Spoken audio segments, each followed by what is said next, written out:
नमस्कार, आधी आबादी बात नारी की में आपका एक बार फिर से स्वागत है। मैं हूं वनिता रघुवंशी। तो आइए शुरुआत करते हैं महिलाओं से जुड़े हुए इस बेहद खास कार्यक्रम की, जिसमें मैं लाती हूं कुछ ऐसी खबरें जो होती तो हैं खास लेकिन रह जाती हैं सुर्खियों से दूर। तो आइए सबसे पहले जानते हैं क्या है खास आज के इस कार्यक्रम में। देखेंगे हमारा आज का मुद्दा, इसी विषय पर चर्चा करेंगे हमारी एक्सपर्ट से, जानेंगे महिलाओं की हेल्थ से जुड़ी समस्याओं के बारे में, जानेंगे कुछ फंक्शंस किस तरह बन रहे हैं लड़कियों की प्रगति का जरिया, जानेंगे आंखों से संबंधित बीमारियों के बारे में, देखेंगे करियर में आए नए विकल्पों के बारे में, जानेंगे क्या खास कर रही है आधी आबादी और महिलाओं से जुड़ी खबरें देखेंगे अपनी खास पेशकश में। और आइए अब जानते हैं कि किस तरह प्रोफेशनल कोर्सेज के जरिए लड़कियां अपना फ्यूचर संवार रही हैं। आए दिन टेक्नोलॉजी में रेवोल्यूशन करियर में नए आयाम खोल रहा है और जिस तेजी से देश में डेवलपमेंट हो रहा है उससे प्रोफेशनल कोर्सेज में स्कोप बढ़ता जा रहा है। यही वजह है इंजीनियरिंग की फील्ड को लड़कियां एज अ करियर ऑप्ट कर उसे पैशनेटली परस्यू कर रही हैं। बहुत सी MNCs वगैरह आ रही हैं तो इसमें जॉब ओरिएंटेशन बहुत ज़्यादा है।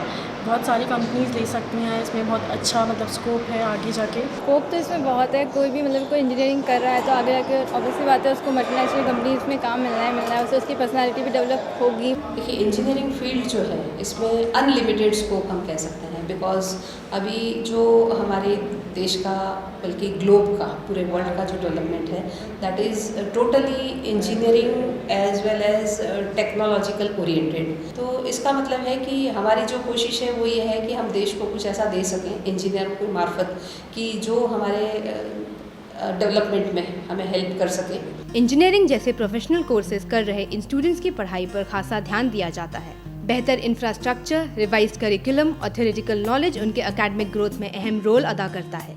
साथ ही कंप्यूटर लैब, लाइब्रेरी और लेबोरेटरी जैसी फैसिलिटीज इन्हें प्रैक्टिकल एक्सपोजर भी प्रोवाइड करता है। आप किसी भी चीज़ में जब ग्रेजुएशन करने के लिए निकलते हैं आपको स्पेसिफिक किसी कोर्स की तैयारी के साथ ही करना पड़ेगा, जिससे कि आप उस विषय में पारंगत हो, उस विषय में आपके पास में एक्सीलेंस आए।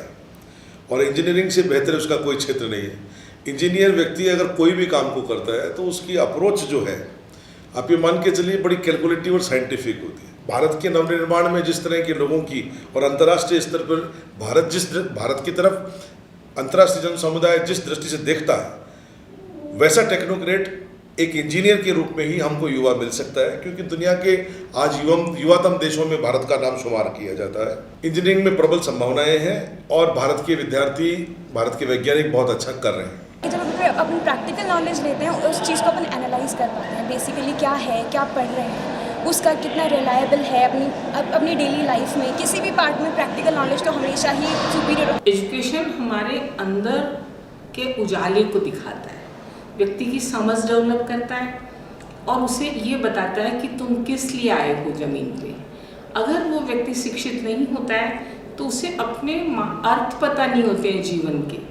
तो जीवन के अर्थ बताने के लिए व्यक्ति को शिक्षित होना ज़रूरी होता है और सिर्फ किताबों से नहीं मिलती है, वो सराउंडिंग से मिलती है, वो जनरेशन से ट्रांसफ़र होती है और वो गुरुओं से मालूम होती है।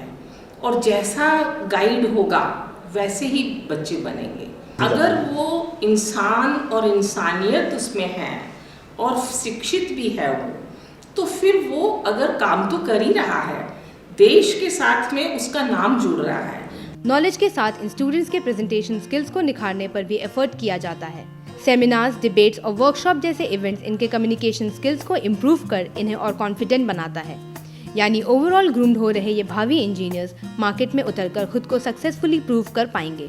बहुत सारे ऐसे पर्सनालिटी डेवलपमेंट के प्रोग्राम हम विद्यार्थियों के लिए चलाते हैं, क्योंकि आज एक इंजीनियर होने से उसे कुछ ज़्यादा लाभ नहीं मिलने वाला जब तक उसका व्यक्तित्व पूर्ण रूप से विकसित नहीं होगा और उसके पास बहुआयामी व्यक्तित्व नहीं होगा। आज कोई भी इंडस्ट्री ये चाहती है कि जो इंजीनियर मेरे पास आए उसे मैनेजमेंट की भी कुछ जानकारी हो, जो इंजीनियर मेरे पास काम करने आए वो उसको HR की भी कुछ जानकारी हो, उसकी पर्सनैलिटी में समावेश हो। हमारे कल्चरल एक्टिविटीज़ होती हैं, डिबेट कॉम्पिटिशन्स हुए थे और भी बहुत सारी एक्टिविटीज़ होती हैं जो हमारी क्वालिटी को एनहांस करती है, हमें प्रोवाइड करती है कि हम कहीं बाहर जाएँ तो हम पूरी तरह से हमारी पर्सनैलिटी डेवलप होती है उससे। डेवलप्ड कंट्री बनने की होड़ में देश को इंजीनियर्स और प्रोफेशनल्स की बेहद ज़रूरत है। ऐसे में इंजीनियरिंग और प्रोफेशनल कोर्सेज परस्यू कर रहे ये स्टूडेंट्स मार्केट में आकर अपने कंपनी और देश को नई ऊंचाइयों तक पहुंचा सकते हैं, साथ ही अपने सपनों को भी नई उड़ान दे सकते हैं।